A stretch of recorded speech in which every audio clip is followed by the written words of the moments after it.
When France was finally liberated from the Nazis and World War II came to an end in 1945, all of France, in its artistic, literary, and intellectual life, was swept up in a wild enthusiasm for Jean-Paul Sartre, the champion of human freedom, which they were celebrating. Sartre's philosophy of existentialism overwhelmed France. It dominated the intellectual and political and artistic life of the French people, and its power became so threatening that it was soon condemned by both the Roman Catholic Church and the Communist Party. The entire philosophy of Sartre was condemned for its atheism by the Roman Catholic Church in October 1948 and placed on the Index of Forbidden Books. And in December of 1948, Sartre was condemned as a bourgeois subjectivist at the Communist Party Peace Conference in Poland, and he was branded as a jackal with a typewriter and a hyena with a fountain pen. An example of the tremendous popularity of Sartre at this time was the scene at the lecture he gave in the evening of October 19th, 1945 in Paris at the Club Maintenant, the Now Club. Reports are that such a crowd struggled to get into the room in which Sartre was to give his lecture that 30 chairs were broken in the scuffle, and the audience so packed the room that 15 people fainted. The lecture which Sartre delivered is now famous under the title Existentialism Is a Humanism. Sartre, as usual, brought home to his audience the meaning of his philosophical points by concrete illustrations, by examples drawn from the current scene, from the lived life of his and their own time. And so, to illustrate his ethics, the moral philosophy of his existentialism, Sartre told his audience the following story about one of his own students. The student came to Sartre for advice during the humiliating years of the German occupation of France from 1940 to 1944. "What shall I do?" the young French student asked Sartre. His mother was now alone and lived only for him and was totally dependent on his helping her to go on living. "I want to stay with her in France and help her," said the student. "But I also want to go to England where I can fight the Germans by joining the Free French Army there. Which should I choose?" Sartre points out that the student was hesitating between two kinds of morality, the morality of personal devotion and the morality of defending the whole society. Sartre says that the only possible reply he could make was to tell him that moral rules cannot guide us in concrete moral problems, and that he must choose alone, without the benefit of any abstract moral principles, and take the responsibility for whatever he chooses to do. But does it not strike you as incredible that Sartre, the great master of French existentialism, has nothing more to offer the morally conflicted student than to say, choose and take the responsibility? Does not Sartre present himself, along with Kierkegaard and Nietzsche, as being the type of philosopher who wants to offer a philosophy for modern man to live by, a philosophy which will provide guidance for man in the modern world? What does Sartre offer us as a moral philosophy for our time? The key to his moral philosophy he already gave us in his concept of bad faith. Bad faith, we have seen, is lying to oneself. It is self-deception. It is pretending that we are not free and responsible for what we are and what we do.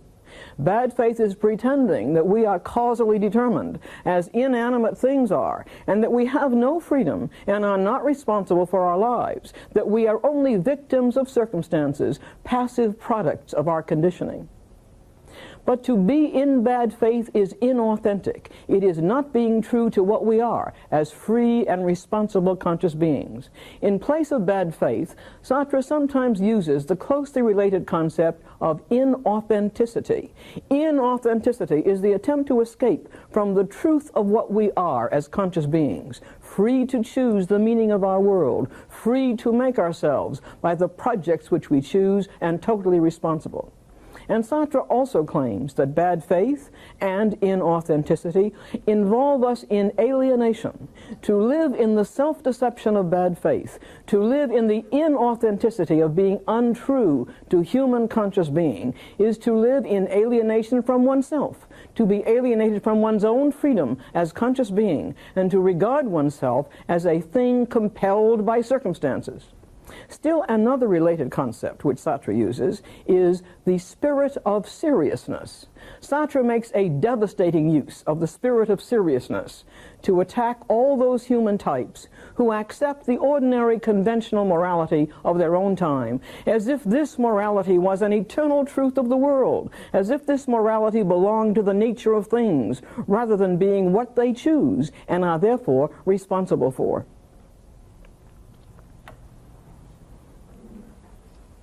In the novel Nausea, Sartre lashes out at the spirit of seriousness of those men, those pillars of society, those eminent citizens whose portraits hang in the art gallery of the city of Bouville. Roquentin detests them for the smugness with which they seem to regard the ordinary moral values by which they have lived their lives and made their contributions to the city of Bouville. They lived profitable lives at the top of the heap, financially, politically, and socially, by means of the spirit of seriousness, acting as if their moral values were physical laws of the universe, compelling them to act as they did. Sartre calls these eminent citizens of Bouville, Mudville, swine, stinkers, dirty pigs. And he says, values do not belong to the world. We are not determined by our moral values, says Sartre, as if they were physical laws. Values, like nothingness, enter the world only through human beings, through us. And we live like pigs if we do not see that we bear the responsibility for choosing them, for acting on them. Suppose, then, we wish not to live like filthy swine, wallowing in the sticky mud of conventional morality. Suppose we wish to avoid bad faith, inauthenticity, self-alienation, the spirit of seriousness. What then, according to Sartre, is morally right action? Action which does not fall into any of these traps. Sartre's answer is that I am acting morally when I abandon self-deception and make my moral choice in recognition that I am a free conscious being in choosing and am responsible for what I choose. I am acting morally in choosing as a free and responsible human being. But what shall I choose? On the basis of what principles, what ideals, what norms or standards do I choose? What universal values guide me in my actions? What is Sartre's answer? There are no moral ideals, no universal values to guide you. But here we have come face to face with a paradox, that Sartre's existentialism, which has forced me to recognize and avoid my tendencies to fall into self-deception, bad faith, inauthenticity, and the spirit of seriousness. This existentialism has, however, no principles, no ideals, no norms or standards, no universal values to give me any moral direction or guidance. Existentialist ethics must be said to be an attempt to provide moral philosophy without offering any principles for making moral choices or for guiding moral action. Absurdly, Sartre's existentialist ethics wags a moralizing finger at us, making us morally anxious about falling into bad faith. It frightens us into avoiding piggish inauthenticity and into recognizing that we are free in choosing and are responsible for our choices. But it is without any ability to give us any principles by which to choose. But why is this so? Why is existentialist ethics bankrupt, unable to provide us with principles or ideals which can point to what is the good for human life and what is right for me to do? Sartre explains this in various ways. In the lecture, Existentialism is a Humanism, he takes the position of the German philosopher Nietzsche, that God is dead. And Sartre says, the existentialist finds it extremely embarrassing that God does not exist, for there disappears with him all possibility of finding values in an intelligible heaven. To state Sartre's point in the simplest way, since God is dead, there is no longer any source of absolute values for man. It is nowhere written, says Sartre, that the good exists, that one must be honest or must not lie, since we are now upon the plane where there are only men. Since God does not exist, he cannot be the foundation for our moral life. Immediately, Sartre quotes the great Russian novelist Dostoevsky and Dostoevsky's startling claim that if God did not exist, everything would be permitted. And Sartre says that, for existentialism, is the starting point. Without God, everything is permitted, and we are free. God's laws, God's rules are no longer binding upon man. With the death of God, we are now left alone in the universe as the only conscious beings. Moreover, our existence as conscious beings precedes our essence, since strictly, in the absence of God, human beings have no essence. There is no human nature which they share. In this way, Sartre reaches the conclusion that no moral values or ideals are any longer available to us. No Platonic essence of man or of human nature directs us to fulfill our essence or our human nature, and no God presents us with a divine ideal of human goodness and virtue for us to aspire to achieve. In a sudden burst of eloquence in the packed public lecture, Sartre sums this up, and he says, "Thus we have neither behind us nor before us, in a luminous realm of values, any means of justification or excuse. We are left alone, without excuse. That is what I mean when I say," says Sartre, "that man is condemned to be free."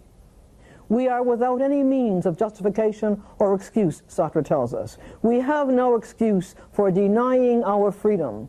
The death of God has set us free from his rules and his governing of the world. We are free, but without any means of justification, without any moral principles to justify what we do, to serve as a foundation for our lives. There is also another line of explanation which Sartre gives for there being no existentialist ideals or moral values to guide your life. This line of explanation closes out the possibility that you might discover values for human beings in the world of nature. But Sartre has already closed out this possibility by his view of the region of things, of nature, of being in itself, as causally determined, without freedom, without consciousness, simply, brutally, superfluously there.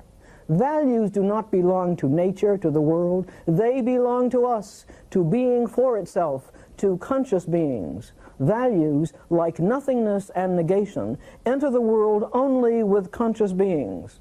I turn in vain to nature, to the world of things, to find any values which would justify my moral life. And so I am brought back again to recognize my dreadful freedom, that no foundation for my moral life is to be found outside me, that I myself, as a free conscious being, am the only foundation of my moral values and ideals. And I myself have no foundation. I am only an empty, freely negating consciousness without substance and without essence. Sartre has already made this point in a powerfully crushing way in the first section of Being and Nothingness, where he said,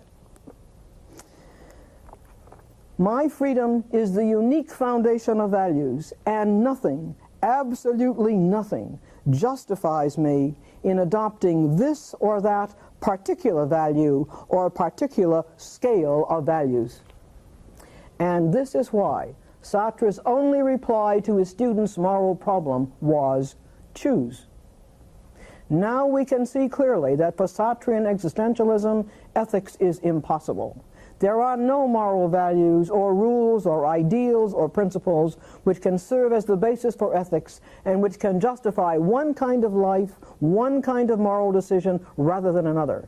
And so, our first criticism of Sartre's existentialism is that it has made ethics impossible. A second criticism is that Sartre has indeed given us one principle for our action: to avoid bad faith, to act authentically. That is, to act with the consciousness that I am free in what I am choosing to do and responsible for my choice. But since Sartre has removed any justification for choosing A rather than B, then my choice is arbitrary. It is simply my choice, but it has no foundation. It is absurd. The rule, avoid bad faith, choose authentically, simply tells me to acknowledge my freedom in choosing. But it is not a moral rule. It is an empty rule. It contains no content as to what is morally worth anything or what is morally hideous. A third criticism of Sartre's existentialist ethics is that since the only rule it provides me with is the rule against self-deception and bad faith, then I have done all that is required of me, so long as I follow this rule and avoid bad faith and acknowledge that I alone freely choose what I do and am responsible. But then, anything that I freely choose to do meets the requirements of authenticity. One freely chosen act is as good as another, and there is no way out for discriminating between my freely chosen acts. Sartre himself sees this, and he says, toward the end of Being and Nothingness, all human activities are equivalent. And he adds, intending to shock us. It comes to the same thing, whether one gets drunk alone or is a leader of nations. Both ways of life, undertaken freely, are equivalent. A last criticism of Sartre's existentialist ethics is that we see it now as an ethics hovering at the edge of nihilism.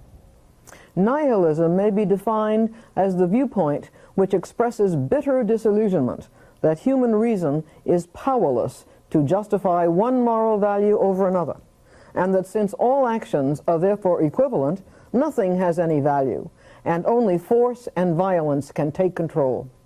Is there no exit for Sartre from the charge that he has destroyed the foundation for ethics and that he has led us into nihilism? Already, in the lecture, Existentialism Is a Humanism, Sartre was seeking an exit. Hastily in this public lecture, he attempted to provide a foundation for human life. This was his well-known attempt to argue that existentialism shares the moral values of traditional humanism, specifically humanism's value of freedom for all humankind. Sartre tries to argue that for existentialism, my choosing my own freedom as a conscious being necessarily involves my choosing freedom for all others. However, nothing that Sartre has told us in Nausea or in Being and Nothingness was based upon the humanistic value of universal freedom. In fact, Sartre has consistently taken the opposite view, that your freedom is a threat and an obstacle to mine. Your freedom, for Sartre, is my slavery. Let us turn to Sartre's view of human relations, hoping to see if there is an exit for him there. The best introduction to Sartre's view of the way conscious beings relate to one another is his play, Noexit, which was the first play to be performed in Paris after the liberation from the German army. It was performed on September 20th, 1944, and was immediately a huge success. And it has become a classic and has been constantly performed ever since. It has only 3 actors and no change of scenery. The 3 characters, a man and 2 women, one of whom is a lesbian, walk separately into a brightly lighted room furnished with 3 small sofas, knowing that they are dead and have been sent here to hell. Yet there are no instruments to torture them, there are no hell fires to burn them, there are only the other 2 people. Soon the horrible truth dawns upon them, that they are one another's torturers. Their damnation is for all eternity to torment one another. By the end of the play, they have tortured each other excruciatingly, and they have made the discovery that in hell there is no need for hell fire. As the male character says, hell is other people. That hell is other people is the core of Sartre's view of the way conscious beings relate to each other. Human relationships constitute the topic of Part 3 of Being and Nothingness, under the heading Being for Others. I exist as a conscious being, says Sartre, in a world of other conscious beings, in a world of being for others. I have being for others in two ways, says Sartre. First, I become aware of my own body as something which is known to other people. For other people, I am at first a body, a being in itself, although to myself, I am a conscious being, a being for itself. Second, I become aware of the bodies of other people, and in this way, of their existence as conscious beings. Sartre begins his highly original and penetrating psychological analysis of my being for others with his claim that I become fully aware of myself only when I am aware that I am an object for someone else's perception. Sartre is here following in the footsteps of Hegel. Hegel had said, I can be conscious of myself only as I am reflected in the consciousness of the other. Going beyond Hegel is Sartre's concept of the look. What does it mean for me to be aware that I am being looked at? Sartre gives us the unforgettable example of a peeping Tom, a voyeur, bending down to peer into an apartment through a keyhole, driven by sexual curiosity or by jealousy of the people in the apartment. The peeping Tom is aware only of what he sees through the keyhole. But suddenly, says Sartre, I hear footsteps in the hall. Someone is looking at me. And I am seized by shock and shame at being the kind of person the other is now perceiving me to be. Suddenly, by the look of the other, my world as it had appeared to me is drained away, goes down the drain, as Sartre says. Two things have happened to me as a result of my seeing the look of the other. First, I have become an object of the other's look. He sees me as a body. I am thing-like in his eyes. The other person relates to me by trying to predict now how I will behave, as he would try to predict how an animal or a plant will behave in certain circumstances. I am what he makes of me, not what I make myself. The second result of being looked at by the other person is that I begin to see that I am no longer master of my situation. The other is making his own predictions of me. He has been looking me over and making his own evaluations of me as a person. He is judging me and putting labels on me. In my own defense, I try to overcome the other's freedom, which has the power to negate, to destroy my own freedom. As Sartre says, while I attempt to free myself from the hold of the other is trying to free himself from mine. While I seek to enslave the other seeks to enslave me. Descriptions of concrete behavior, says Sartre, must therefore be seen within the perspectives of conflict. And Sartre concludes with one of his most famous lines, conflict is the original meaning of being for others. Once again, we see how Sartre is borrowing from Hegel, here from Hegel's master-slave relationship, which clearly lies behind what Sartre means by being for others. Human relations for Sartre are those of masters and slaves, with even more subtle and frightening implications than Hegel had imagined. What I want, says Sartre, is to possess the other's freedom. I want to enslave the other as free. Only this will satisfy me. If the other has no freedom, enslaving him will not satisfy me. But if he is free, on the other hand, he will escape my possession of him. I will lose the satisfaction of mastery over his freedom. Sartre says later, in 1945, in the lecture Existentialism Is a Humanism, that existentialism shares humanism's respect for human freedom. But here, in Being and Nothingness, Sartre describes all human relations as those in which I seek to enslave and possess the other's freedom. I do not respect the other's freedom. In fact, Sartre adds, respect for the other's freedom is a vain word. I seek to enslave the other's freedom. And so it is that conflict is the meaning of all human relations, conflict and hopelessness. Especially hopeless is the relationship of love. In love, too, what the lover wants is not merely the physical possession of the other, but to possess the other's freedom. He does not want to enslave the beloved. He would feel cheapened by being loved by someone conditioned by psychological influences to love him. Total enslavement of the beloved to him, a mechanical beloved, would soon kill his love. The lover does not want to possess the beloved as a thing. He wants to possess the beloved as a free person. But the desire of the lover is hopeless. How can the beloved be possessed by me as a slave and still be free? There is even a deeper significance to love, says Sartre. We suffer as conscious beings from being empty, without substance, without essence, without any foundation for our lives. Love offers us a foundation. We seek a foundation for our being in the lover, in the idea that the lover is the real foundation of my being. We say, we were made for each other. He, she, is all the world to me. Each of us is what justifies the other's existence. But this too fails, because it requires that each possess the other's freedom as the foundation of his life, and yet be freely loved by the other. But there is a contradiction here. The lover cannot be both free and my possession. And so the hopelessness of love is only another example of being for others, the world of human relations, in which I can relate to others only through enslaving or being enslaved. Love in its failure can lead to three different outcomes. I can be the slave, a masochistic object for the lover, suffering for the other's pleasure in his mastery. I can be the sadist and master the loved one by violence, or I can observe the other in indifference, but none of these will satisfy me. In love, Sartre said, as in all our other human relationships, we end up either enslaving the other or being enslaved, in the position of either sadism or masochism.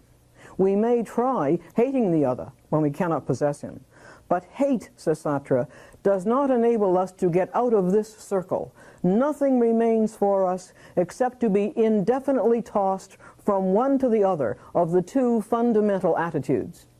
Human relationships are conflicted and hopeless. They are no source of moral ideals or principles. There is then in human relations no exit for Sartre from the moral bankruptcy of his existentialism. Is this wretchedness where Sartre leaves us? No. He adds a strange footnote in Being and Nothingness, in which he says, these considerations do not rule out the possibility of an ethics of deliverance and salvation, but this can be achieved only after a radical conversion, which we cannot discuss here. What is this ethics of deliverance and salvation? What is this radical conversion? It is Sartre's great bombshell, his radical conversion from existentialism to Marxism and communism, a total turnabout to which we will turn next time.